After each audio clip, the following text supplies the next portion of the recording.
செய்து கட்ட போகிறது நிலக்கடலை சுரக்காய் போட்டு குழம்புங்க. அது எப்படி செய்யுதுன்னு செய்து காட்டுறேன். பச்சை நிலக்கடலைங்க, வறுத்தது கிடையாது. பச்சை நிலக்கடலை வாங்கி உரித்து செஞ்சாலும் சரி, அப்படி இல்லைனாக்கா பச்சையாக விற்கிது இல்லைங்களா, கொட்டை விற்கிது இல்லைங்களா, உரித்து கொட்டை விற்கிது இல்லைங்களா, அதை வாங்கிட்டு வந்து நைட்டு ஊற போட்டு காலம்பரை எழுந்து அதை 3 விசிலுக்கு விட்டுடுங்க. அது எந்த அளவுக்கு போடணுமோ அந்த அளவுக்கு போடுங்க. நீங்கள் எத்தனை பேர் இருக்கீங்களோ அந்த அளவுக்கு போடலாம். கூட சுரக்காய் ஈக்குவல் ரேஷியோ போடணும். அப்போ தான் நல்லாயிருக்கும். மற்றதெல்லாம் நான் எப்படி செய்யுதுன்னு சொல்லிட்டு செய்து காட்டுறேங்க. இப்போ இந்த கடலை கொட்டை, பச்சை கடலை கொட்டை போட்டு ஊற போட்டு நைட்டு காலம்பரை எழுந்து அதை 3 விசிலுக்கு விட்டுருக்கேங்க. உப்பு போட்டு வேக வச்சுருக்கேன் குக்கரில். அது ஆறத்துக்குள்ளே இந்த சுரக்காவை கட் பண்ணிக்கலாம். வடை சட்டியில் அதுக்கு வேணுன்றது வறுத்துக்கலாம். இந்த இதுதான் எனக்கு கடலை கொட்டையும் சுரக்காவை போட்டு குழம்பு இன்றைக்கி செய்து காட்டுறேங்க. நான் இப்போ ஒரு கடாய் வச்சுருக்கேங்க. வேணுன்றது குழம்புக்கு வேணுன்றது வதக்கிக்கலாம். சும்மா ஒரு ஸ்பூன் எண்ணெய் விட்டுருக்கேன். இல்லை சின்ன வெங்காயம் போடலாங்க. கொஞ்சமாக குழம்பு அளவாக செய்கிறேங்க. நான் அதிகமாக செய்யலை. அது தகுந்த மாதிரி கடலை கொட்டை ஒரு சின்ன கப்பில் களை தட்டி போட்டிருக்கேங்க. ஊற போட்டு அதை வேக வச்சுருக்கேன். அது ஆறணும், குக்கர் ஆறணும். ஒரு 5-6 பல் பூண்டு போட்டிருக்கேங்க. பாருங்கள், பூண்டு 5-6 பல் போட்டிருக்கேன். அதையும் வதக்கிடலாம் எண்ணெயிலேயே. இப்போ தேங்காய் போடலாங்க. தேங்காய் ஒரு மூடி திருவி வச்சுருக்குங்க. அதை போடுறேன். எண்ணெயில் வதக்கிடலாங்க. இது தேங்காய் வதங்கின பிறகு கொஞ்சம் கசகசா போடலாங்க. கசகசா பாருங்க, ஒரு ஸ்பூன் அளவுக்கு போட்டிருக்கேன் நான். அதையும் வதக்கிடலாங்க. இதெல்லாம் பழைய காலத்தில் அரைச்சி வைப்பாங்க. இப்போ மிக்சியில் போட்டு குழம்பு வைக்கிறோம் நம்ம. இப்போ ஸ்டவ் ஆஃப் பண்ணிடலாம். ஸ்டவ் ஆஃப் பண்ணிவிட்டு கொத்தமல்லி பவுட்ரு போடலாங்க. மல்லி பவுட்ரு பொடி பாருங்கள். அதிகமாக போட வேண்டாங்க. உங்கள் ஸ்பூனில் 2 ஸ்பூன் போடுங்க போதும். ஆள் கம்மியாக இருந்தாக்கா இனி கம்மிப்படுத்திக்குங்க. அது வாசனை பச்சை வாடை வராதுங்க. அதெல்லாம் எண்ணெயில் வதக்கிடலாம். இது ஆறணுங்க. இது ஆறத்துக்குள்ளே இந்த சுரக்காவை கட் பண்ணிக்கிறேங்க. நான் வேணுன்ற அளவு சுரக்காய் ஃபுல்லாக போடுறது இல்லைங்க. ஒரு அளவு கொட்டைக்கு தகுந்த மாதிரி போடுறேன். நான் கடலை கொட்டைக்கு தகுந்த மாதிரி சுரக்காய் இந்த அளவுக்கு போடுறேங்க. பாருங்கள், இது நாட்டு சுரக்காங்க. பாட்டில் கார்டு வேறு கூட வருது பெருசு. உங்களுக்கு நீட்டமாக இருக்கும்.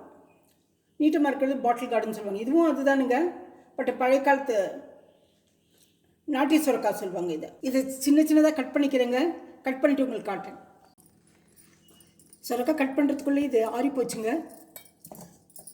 இந்த நம்ம வதக்கி வச்சுருக்கோம் இல்லைங்களா எண்ணெய் இல்லை, அது ஆறி போச்சு.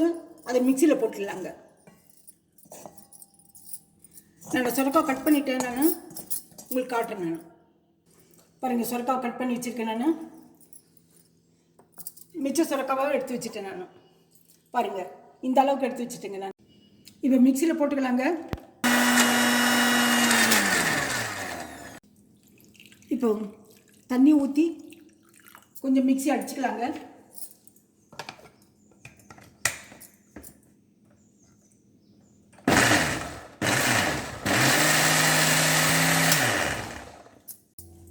இப்போ குழம்பு தாளிக்கலாங்க. ஒரு பாத்திரம் வச்சுருக்கேன்.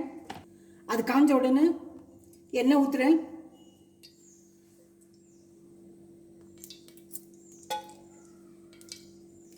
எண்ணெய் ஒரு 3 ஸ்பூன் ஊற்றிக்குங்க.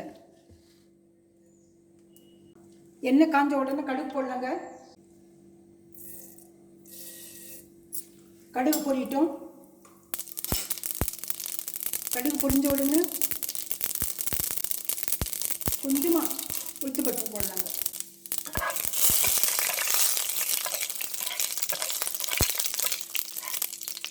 இது கொஞ்சம் சிவப்பான பிறகு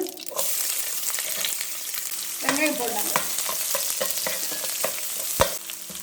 நல்லா எண்ணெயிலே வதக்கிடலாங்க. இதை சுரக்காய் போடலாங்க. கட் பண்ண சுரக்காய் பாருங்கள். உப்பு போட்டு வதக்கிடலாங்க.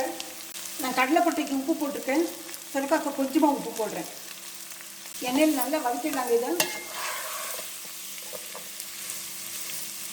காய் அலசாக இருக்கிறதுனால சீக்கிரம் வெந்துடும். கொஞ்சம் மஞ்சள் தூள் போடலாங்க. ஒரு 1/4 ஸ்பூன் போட்டுக்கலாங்க. 1/4 ஸ்பூன் மஞ்சள் தூள். இப்போ மிளகா பொடி போடலாங்க. இது பியூர் வரமிளகா பொடிங்க பாருங்கள், சாம்பார் பொடி கிடையாது. நீங்கள் கொஞ்சம் கம்மியாக போட்டுக்குங்க. காரம் எந்த அளவுக்கு சாப்பிட்றீங்களோ அந்த அளவுக்கு பார்த்து போட்டுக்குங்க. அதையும் எண்ணெயில் வதக்கிடலாங்க. எண்ணெயில் வதக்கிட்டு தக்காளி பழத்தை போடலாங்க. தக்காளி பழம் ஒரு பெரிய தக்காளி பழம் சின்னதாக கட் பண்ணி வச்சுருக்கேன். எண்ணெயில் வதக்கிடுங்க. அதையும் தக்காளி பழம் நல்லா கொஞ்சம் மசிட்டுங்க எண்ணெயில். அப்போ தான் குழம்பு நல்லாயிருக்குங்க. இல்லைன்னா நல்லா மசித்த பிறகு இந்த அரைச்சி வச்சு மிக்சியில் போட்டு வச்சுட்டு நம்ம ஊற்றலாங்க.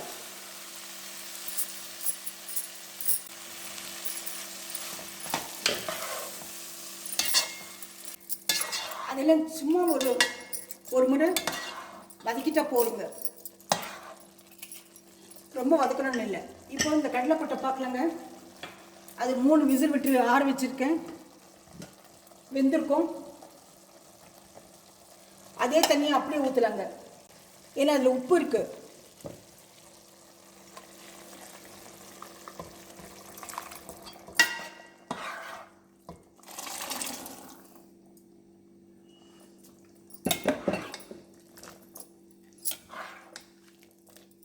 இந்த தருணத்தில் நீங்கள் உப்பு காரம் பார்த்துக்குங்க.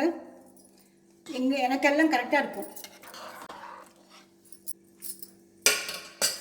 இப்போ இது மூடி வைக்கணுங்க. மூடி வைக்கலாங்க. குழம்பு ரெடி போச்சுங்க பாருங்கள். எண்ணெய் நல்லா பிரிச்சிருக்கு, காய் நல்லா வெந்திருக்குங்க. சுரக்காய் நல்லா வெந்திருக்கு.